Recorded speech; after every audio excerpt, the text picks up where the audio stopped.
If you had an emergency and needed to come up with $400 right now, could you do it? Shockingly, nearly half of Americans said they couldn't, which is another way of saying that nearly half of Americans have no financial flexibility or freedom. While it might not be the flashiest or most exciting financial goal, an emergency fund is the foundation your entire financial health is built upon. Without it, it's just a matter of time before an unexpected jolt causes a crack that will eventually bring the whole house down. We recently asked you, our amazing 2 Cents community, to share your real life stories about how an emergency fund, or lack thereof, has impacted your lives, and you really came through. So let's learn from each other what not having savings is truly costing you and pick up some tips for finally making it a reality.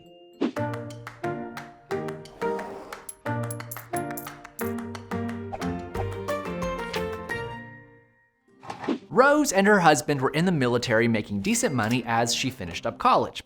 Unfortunately, they didn't see any real need to save any of it. So the day Rose was supposed to leave for a study abroad program, her husband totals their new car on the way to the airport, rendering them both carless and cashless. So what if you found yourself in a similar situation? How much money could you save by having a proper emergency fund if your car decides to kick the bucket?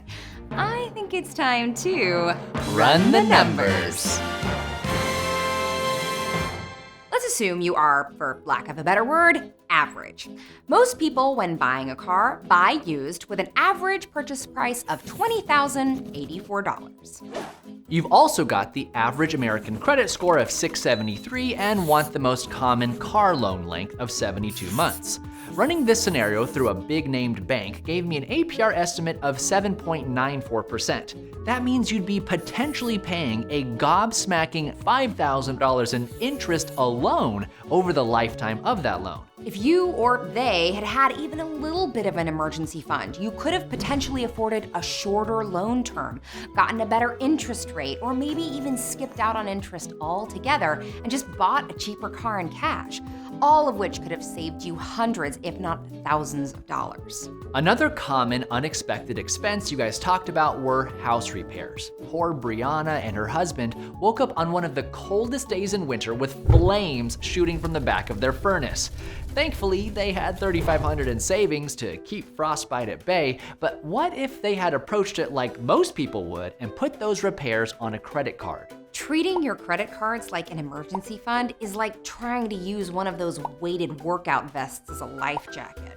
With the average current credit card interest rate at 19.24%, financing a vital repair like that could have cost them an extra $673, even if they managed to pay it off in 1 year. That number could have easily climbed into the thousands if they stretched it out over a few years. But the lack of an emergency fund can cost you more than money.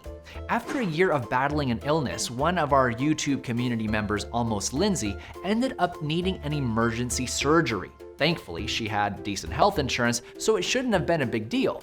The problem was she'd already used up her sick leave at work, so the time she'd be spending in the hospital would also be no paycheck time. Without emergency savings and no access to credit because of her lack of income, she was forced to beg friends and family to help her cover her basics like rent and food until she could get back to work.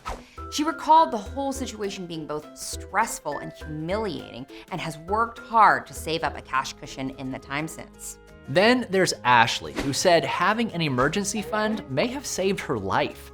She had a suspicion that she might be suffering from sleep apnea, but quickly learned that the testing and equipment involved wouldn't come cheap. She said that having her emergency fund gave her the confidence to schedule an appointment with her doctor. And thank goodness she did.